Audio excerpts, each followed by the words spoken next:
Latte. मी मराठी विद्यानिकेतनची विद्यार्थी इयत्ता 9वीत शिकते. माझ्या स्वरचित कवितेचे नाव आहे तेच घर बरं होतं.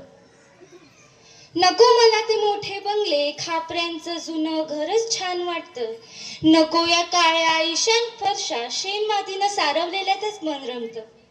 नको या सिमेंटच्या इमारती, माझं जुनं घरच बरं वाटतं. कधी ना आजारांनी घेरलं, सगळं कसं सुखात चाललं होतं. मग या शहरातल्या घरात एक घर बांधलं गेलं. एका अनोळखी जागेतच माझं राहणं झालं. घरात नव्हता पूर्ण परिवार, मग एकटंच व्हायला लागलं. आठवत आहेत ते दिवस मित्रांबरोबर बसायचे मी मागच्या खापऱ्यांवर. सारे मन गुंतवी कालच्या काळ्या कुट्ट अंधारातील मित्र शोधण्यावर. त्या हजारोंच्या गर्दीत एक चकाकता तारा माझा सखा झाला. आणि या शहरात आल्यापासून तो मला कधीच नाही भेटला. शेतातल्या घरात आम्ही जाई झोपायला.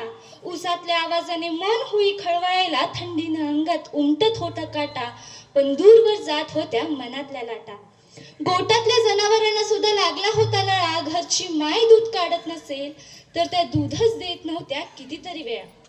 सणावारांना घर जायचं गजबजून. छोटंसं घर असलं तरी सगळे घेत सगळ्यांना सामावून. या शहरातल्या मोठ्या घरात सण वाटत नाही.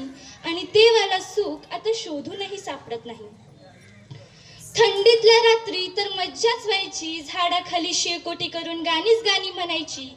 शेकोटी जळून जायची रोजची दुःखे. जळता जळता येत होती साऱ्यांच्याच डोळ्यात दुःखे.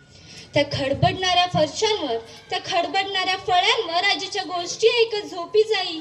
पावसाळ्यात खापऱ्यातून पडणारे पाणी साठवायला सुद्धा मज्जा येई. सारे साऱ्यांबरोबर असतील तर त्या दुःखाची आयुष्यातून पक्की रजा होई.